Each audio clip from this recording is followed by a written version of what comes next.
Hi, and welcome back. As mentioned in part 1 of our lesson on biblical types and antitypes, the feasts of Leviticus 23 are symbolic of ancient biblical events in Yahuwah's interaction with Yasharel, but they are also dress rehearsals for events in the last days that point to the Messiah's return and the setting up of his eternal kingdom. Let's look at the types and antitypes of the spring feasts. Passover. The type was Yasharel's protection from the plagues of Egypt, culminating in deaths of Egypt's firstborn. The destroyer passed over Yasharel by their faith and obedience in Yahweh's command to cover the doorposts and lintels of their houses with lamb's blood. After the Seder and a night of prayer, Yasharel left Egypt in ruin the next morning, spoiling them, and taking with them a mixed multitude of souls who recognized that the blessing of Yahuwah was with Yasharel. The antitype will be the protection during the tribulation, culminating in whatever event the destroyer comes as in these last days.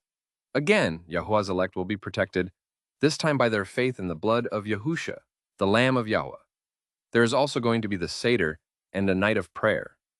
In view of the type, in which Pharaoh refused to free Israel, there will probably be a law prohibiting travel to the Holy Land at this time. Unleavened bread and firstfruits. The type was in Yasharel being cast out of Egypt in haste after the death of the firstborn, so that they left with their dough unleavened. Over the generations, the leaven became symbolic of the removal of sin from our lives. The antitype will be very similar to the type. After the catastrophic event caused by the destroyer, which I believe will be the asteroid impact of Revelation chapter 8, after that, the nations will allow those who had been seeking to leave for Jerusalem to go. They will leave in haste, casting away their idols and rejecting the traditions of the world.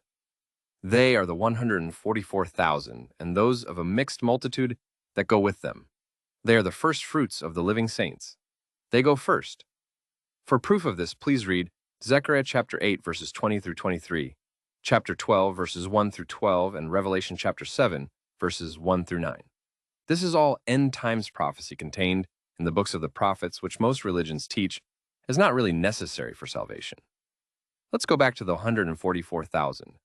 They are called the servants of our Elohim. And our Elohim has given them a mission.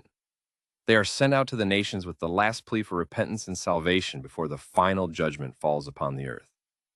Does that remind you of Yahusha sending out his disciples to preach the gospel? Yes, it should.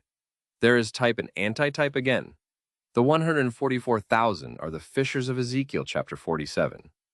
They help in bringing in the great multitude. The fish, according to their kinds, exceeding many, are the great multitude, people from many nations spoken of in Revelation chapter 7, verse 9. If you've never heard any of this in your church, you should be asking yourselves, why?